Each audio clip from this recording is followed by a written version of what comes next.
안녕하십니까. 감사스마일입니다. 오늘 7월 8일 오전 9시 조금 넘어가는 시간인데요.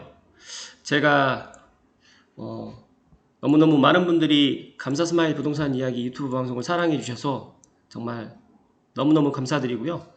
오늘은 저희 애청자분들께서 이제 질문을 해 주셨던 거 위주로 제가 사무실에서 간단하게 한번 이야기를 한번 드려보도록 하겠습니다. 간단하게 이야기를 드린다고 해서 또 한 10분 이상 또 될 것 같은데 최대한 20분은 넘어가지 않도록 이야기를 드리도록 하겠습니다. 첫 번째 질문이 지금 삼성역 앞쪽으로 보게 되면 이제 다들 알고 계시는 분들도 알고 계시겠지만 삼성 택지지구 개발을 할 때 이제 포함이 되지 않았던, 즉 다시 말해서 일종 주거지역이 있습니다. 삼성역 주변으로 해가지고 이쪽으로 창릉천변도 있고 또 고양고등학교 쪽도 다 지금 개발이 안 되고 있거든요. 근데 어떤 한 분께서 이제 삼성역 현대 해리어드 아파트 맞은편에 일종 주거 용도가 변경이 가능한지에 대해서 저한테 이제 여쭤봤는데 제가 이 질문에 대한 답은 저도 확실히 모르겠습니다. 그 이유는 뭐냐면 이제 신분당선 이제 예타가 지금 현재 이제 들어가고 있는 상황이다 보니까 제가 생각했을 때는 신분당선이 예를 들어서 이제 올해 예타가 통과가 되고 아니면 늦어도 내년에 예타가 통과가 된다고 하면 예를 들어 갖고 이제 신분당선 삼성역이 제가 지금 이야기 드리는 이렇게 아마 들어올 가능성이 높을 것 같은데 지하차도가 있기 때문에 이렇게 이제 이제 말 그대로 이제 열차가 이렇게 들어오고 이제 출구는 예를 들어서 이제 통일로 쪽으로 해가지고 삼성역 현대 해리엇이라든지 이제 현대 해리엇 맞은편에 있는 이쪽 주거지역까지도 다 출구를 갖다 낼 것 같은데 만약에 신분당선 예타가 만약에 예를 들어서 또 지지분해진다고 하면 이 일반 주거지역이 종 변경되기가 사실상 쉽지는 않을 것 같다라는 말씀을 드립니다. 그리고 이제 다들 알고 계시는 분들은 알고 계시겠지만 원래 삼성 택지지구 개발 당시에 이 삼성 택지지구 개발 당시에 이렇게 이제 다 포함이 돼서 이제 개발을 했었어야 되는데 이제 그때 당시에 이제 원주민들의 반대로 인해 가지고 이게 포함이 안 됐던 걸로 제가 알고 있습니다. 그래서 그러다 보니까 지금 와서 이제 종 변경을 갖다 해달라고 이제 고양시에 요구를 하고는 있지만 현실적으로 이제 예를 들어 여기가 만약에 종 변경이 된다고 하면 이쪽에 있는 땅 가격이라든지 또 여러 가지로 또 좋은 이익들이 생기기 때문에 제가 판단했을 때는 신분당선 예타 아니면 신분당선의 그런 이야기로 인해 가지고 반사적으로 이제 고양고등학교의 부지라든지 또 이쪽 뒤쪽에 또 예전에 삼성초등학교 부지까지 다 포함이 된다고 하면 이런 부지까지 다 예를 들어서 이제 포함이 된다고 하면 신분당선이 예를 들어서 가시화 된다고 하면 개발이 되지 않을까라는 조심스러운 생각을 말씀을 드리고요. 일단은 질문에 좀 답이 되셨는지는 모르겠지만 또 많은 분들이 저에게 이 삼성동 행정복지센터 이쪽 뒤쪽으로 이제 집을 갖고 계시는 분들이 있는데 이쪽이 정말 열악합니다. 예를 들어서 30평, 40평대로 해가지고 1층, 2층 정도밖에 되어 있지 않기 때문에 최근에 이쪽에 또 빌라를 많이 또 짓고 있고 다가구를 또 짓고 있는 분들도 계시지만 앞으로 이제 만약에 신분당선이 들어온다고 하면 젤로 수혜를 볼 지역이 되지 않을까라는 생각을 조심스럽게 말씀을 드리고요. 두 번째 질문은 이제 신분당선 관련해가지고 이제 은평 뉴타운에 역사가 어디에 들어올 것이냐라고 다들 이제 궁금해 하시는데 이 부분도 이제 다들 알고 계시는 분들 알고 계시겠지만 기자촌 사거리하고 이제 이쪽에 보면 진간초등학교, 진간중학교, 진간고등학교가 있습니다. 그래서 통상 진간중학교 사거리 쪽으로 이제 이야기를 해서 이게 이제 기존에 저희들이 알고 있는 신분당선 은평뉴타운의 이제 역사 두 곳입니다. 그래서 이제 이쪽에 은평뉴타운에 계시는 분들도 상당히 앞으로 이제 이쪽으로 신분당선에 들어온다고 하면 앞으로 이제 좋은 미래 가치가 있다고 이야기를 하는데 고양시 지축의 입장에서는 진간중학교보다는 이건 제 개인적인 생각이니까 절대 화내기 없깁니다.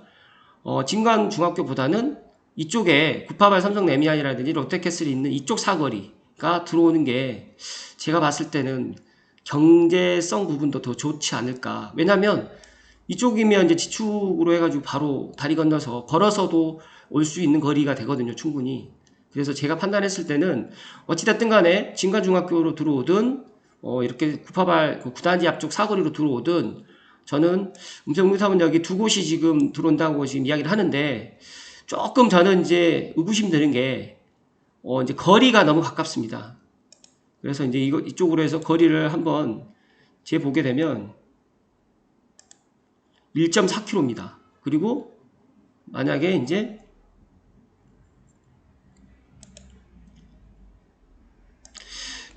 이쪽으로 해가지고 진간중학교 사거리로 해가지고 거리를 잰다고 하면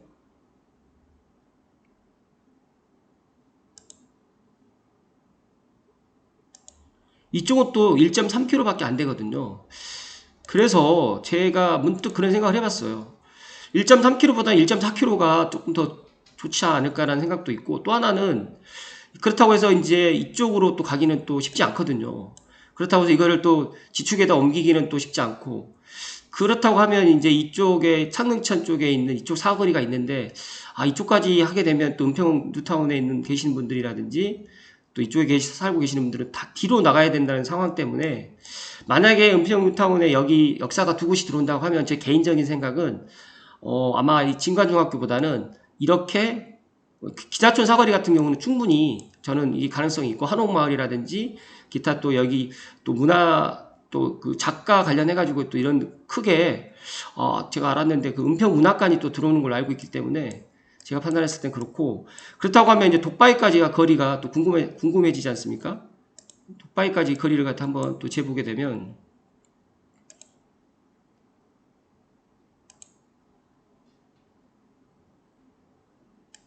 네, 독바이까지는 1.7km이기 때문에 크게 문제가 없어 보입니다. 그래서 제가 판단했을 때 은평뉴타운에 두 곳이 여기 들어온다고 했을 때 진간중학교보다는 제가 판단했을 때는 구단지 사거리 쪽으로, 구단지하고 이제 롯데캐슬 12단지 쪽, 그 다들 알고 계시겠지만 이제 파리바게뜨 있는 그쪽으로 아마 들어오면 더 좋지 않을까라는 개인적인 생각을 가져봤고요. 그리고 이제 세 번째 질문은 저희 애청자분께서 질문을 드린 거니까 그거는 뭐 제 개인적인 생각이 아니라 애청자분들의 그런 질문사항을 오늘 답변 드리는 거니까, 일단 혹시라도 궁금한 사항 있으시면 저에게 또 질문을 남겨주시면 제가 이렇게 방송에다가 이야기를 드리도록 하겠습니다. 세 번째 상황은 만약에 삼성 신원동 쪽으로 해서 회차지가 결정이 된다고 하면 모든 분들이 이제 이쪽으로 해가지고 이제 뭐 예를 들어서 지금 스타벅스 불가마 사거리 쪽으로 해가지고 들어올 수도 있다라고 이야기를 하는데, 여기가 물론 지하철역이 정차는 할 수 있습니다. 그런데 여기에 이제 문제가 이제 지하도로가 이제 들어가고 있습니다. 그래서 지하도로가 이제 나오는 시점이 제가 지금 커서로 지금 손가락 표시를 하고 있는 모양이다 보니까 이렇게 들어오는데, 그렇다고 해서 이거를 예를 들어서 이렇게 돌려가지고 제가 판단했을 때는 차량 기지가 필요한데, 차량 기지가 지금 들어갈 수 있는 곳을 아무리 찾아봐도 제가 생각했을 때는 이쪽밖에 없거든요.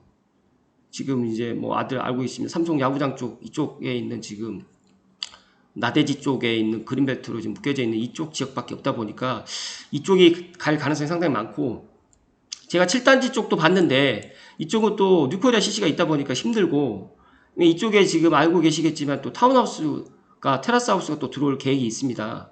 그러다 보니까 그렇다고 해서 이 공릉천을 지나서 차고지를 만든다는 것도 만만치 않거든요. 그러다 보니까 제가 판단했을 때는 신원역이 만약에 들어온다고 하면 신원중학교 사거리로 해서 이렇게 해서 이제 이렇게 1단지나 2단지 사이로 빼거나 아니면 이렇게 해서 빼서 이쪽에다가 지상에다가 차량 기지를 만드는 안이 제가 판단했을 때는 가장 유력시 됩니다. 그래서 이제 일단 제가 조금 이제 조심스러운 부분이 이제 제가 이제 생각하는 개인적인 생각입니다. 개인적인 생각. 뭐 어떤 뭐 출처라든지 그런 건 없고, 제 나름대로 이제 분석을 해보고 또 여러 가지 또 이제 그런 것들을 자료들을 보면서 제 나름대로 이야기를 해 드리는 거니까 절대 오해의 소지는 없었으면 좋겠고요. 그리고 이제 마지막 질문은 이제 동고양 세무소가 이제 옮겨온다는 얘기를 다들 알고 계시는 분들 알고 계시겠지만, 제가 현재까지 알아본 바에 의하면 동고양 세무소 그 위치는 지금 제가 알고 있기로는 이 화성파크 드림 파티오 아파트의 맞은편에 있는 이쪽에 있는 나대지가 지금 현재 개입되어 있는 부지입니다. 그렇다고 하면 뭐 제가 이제 알고 계시겠지만 지금 현재 지금 토지주택공사가 지금 사용하고 있는 지금 이쪽 이제 조립식 건물, 가건물이 있는데 이게 이제 올 12월에 지축으로 이전을 하면 여기가 공공청사 부지인데 이제 감사스마일이 이쪽에 이제 덕양구 분구가 되게 되면 구청이 들어온다라고 이야기를 드렸는데 또 제가 또 다른 채널로 또 이야기를 들어보니까 구청이 안 들어올 수도 있다. 그렇다고 하면 여기에 공공청사가 들어온다라고 가정했을 때 저는 조심스럽게 지금 고양시의 이제 법원이 의정부 지방법원으로 해서 고양 지원으로 되어 있기 때문에 고양시가 또 내년에 특례시가 되기 때문에 100만이 넘어간다고 하면 이건 제 개인적인 생각이니까 절대 이렇게 되지 않을 거라고 생각을 하지만 법원이 들어올 수도 있지 않을까라고 혼자서, 왜냐하면 광교 신도시가 이제 그렇게 들어갔을 때 기획재정부에서 토지를 그때 이제 매입을 해서 제가 알고 있기로 이제 그쪽으로 법원 쪽으로 들어간 걸로 제가 알고 있거든요. 그러다 보니까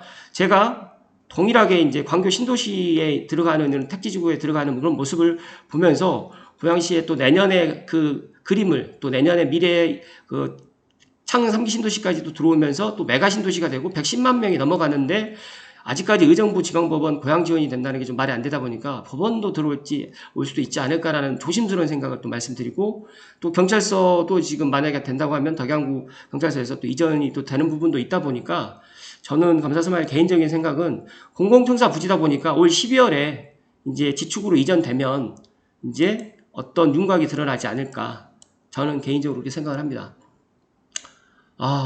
제가 방송을 갖다가 한 10분 내로 하려고 했는데 또 벌써 또 10분이 넘어졌네요. 죄송하게 생각하고, 일단은 제가 오늘 간단하게 제가 이제 그 질문에 대한 사항에 대해서 이제 오늘 말씀을 드렸는데, 일단 뭐 제 개인적인 생각이니까 절대 화내기, 그리고 또 절대 또 또 미쳤다 그런 얘기는 뭐 좀 탐구해 주셨으면 좋겠고요. 또 감사스마일 부동산 이야기는 앞으로도 계속적으로 삼성벨트, 삼성원흥지축, 향동, 덕은의 이런 새로운 소식들이라든지, 그리고 또 궁금하신 사항들을 제가 이렇게 댓글로도 다 남겨드리지만 또 이렇게 방송으로 해서 짤막하게 말씀을 드리도록 하겠습니다. 그리고 끝으로 제가 이제 그 구독자 이벤트를 제가 지금 진행하고 있는데, 지난 영상이 50분이 넘어 1시간이 되다 보니까 그 영상에 구독자 이벤트에 댓글을 아무도 달아주시지 않으셔갖고, 스시 선명이라는 데가 정말 맛있는 오마사케 집인데, 일단 스시 선명이 동산동에 있습니다. 동산동에. 이 GS25 뒤편에 간판도 없습니다. 그러다 보니까 제 개인적인 생각인데, 뭐 코로나로 인해 가지고 이제 또 뭐 2명까지로 또 인원을 줄인다고는 하지만, 만약에 1000명이 넘지 않고 한다고 하면 2명으로 해서 감독님하고 해서 7월 중으로 빠른 시간 내에 시간을 잡고, 만약에 7월 달에 또 이렇게 댓글도 없으시고 저랑 같이 식사를 하기가 좀 부담스러우신 분들이 또 있으시다고 하면 다른 이벤트로 전환을 또 한번 해볼 생각입니다. 아무튼 감사스마일 부동산 이야기를 많이 사랑해 주시고, 또 부족하지만 또 삼성 쪽에 이런 또 부동산 이야기들을 또 아껴주시고 또 성원해 주셔서 대단히 감사드리고요. 다음 주에 제가 이제 감독님하고 스케줄을 좀 짜봐야 되겠지만, 지금 일산 엘로이에 있는 더샵 일산 엘로이 이제 모델하우스가 7월 16일에 오픈을 하는데, 7월 14일이나 15일쯤에 가서 제가 또 내부 모델하우스에 제가 듣기로는 A, B, C 타입으로 해가지고 지금 구성이 되어 있다고 이야기는 제가 들었거든요. 그래서 이런 부분도 제가 영상에 좀 담아 드릴 수 있도록 하겠습니다. 아무튼 장마 기간인데 여러 가지로 또 뭐 습도도 높고 좀 불쾌 지수가 높은 날이 지금 지속되고 있는데, 또 남부지방은 또 비 피해가 상당히 많이 있었다고 합니다. 저도 제 고향이 남도다 보니까 항상 비가 오거나 태풍이 오면 또 걱정이 되는데, 저희 어머님도 지금 또 남쪽에 또 살고 계시다 보니까 항상 걱정을 하고 있습니다. 그래서 이번 장마 기간에 또 아무런 피해 없이 잘 끝났으면 좋을 듯 합니다. 아무튼 오늘 하루도 행복하시고 건강하십시오. 고맙습니다.